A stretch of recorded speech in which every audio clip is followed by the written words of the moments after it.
Mga kapuso, naging bagyo na at nakapasok na rin sa loob ng Philippine Area of Responsibility yung low pressure area na ilang araw na nating minomonitor. Dahil ho dyan, mukhang magiging maulan na naman ang weekend sa ilang bahagi ng bansa. Bukod kasi sa hindi inaalis ang tsansa nitong maglandfall o tumama sa lupa, palalakasin din ng bagyo ang habagat. Tinatawag ito ngayong Bagyong Jenny, ang ikalawa at huling bagyo ngayong Setyembre. Huling namataan ang sentro nito sa layong 1,400 kilometers silangan ng southeastern Luzon. Kumikilos yan pakanluran sa bilis na 20 kilometers per hour.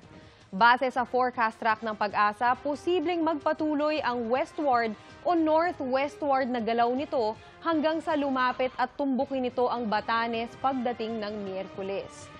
Sabi ng Pag-asa, hindi inaalis ang tsansa nitong tumama sa Batanes o Babuyan Islands o di kaya ay sa bahagi ng northeastern mainland Cagayan. Sa ngayon, wala pang nakataas na wind signal pero paalala po, maglandfall man o hindi, mas palalakasin ng Bagyong Jenny ang habagat na magpapaulan at magdadala ng malalakas na bugso ng hangin sa ilang bahagi ng bansa. Base sa datos ng Metro Weather, may mga kalat-kalat na ulan bukas ng hapon sa Luzon, kasama ho dyan ang Mimaropa, Bicol Region, Calabarzon, ilang bahagi ng Central Luzon, La Union at Isabela. Pagsapit ng hapon, mas malawakan na ang ulan at may malalakas na ulan sa Palawan, Mindoro at ilang bahagi ng Ilocos Region.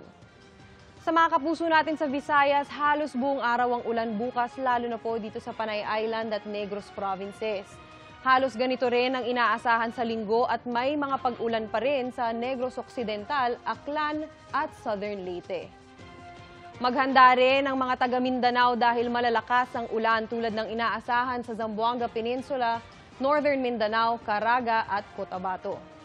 Posibleng maulit ang mga pag-ulan sa linggo ng hapon, kaya naman maging alerto pa rin ang mga residente sa banta ng baha o pagguho ng lupa. Para naman sa Metro Manila, posible pa rin ang ulan bukas ng hapon, pero mas tataas ang tsansa ng ulan sa linggo. Posibleng malawakan yan at may malalakas na buhos din sa hapon at gabi, kaya mag-monitor po muna tayo ng rainfall advisories ng Pag-asa bago ho ituloy ang pinaplanong lakad this weekend. Yan ho muna ang latest sa lagay ng panahon. Ako po si Maureen Shrivers para sa GMA Integrated News Weather Center. Kami ang inyong maasahan, anuman ang panahon.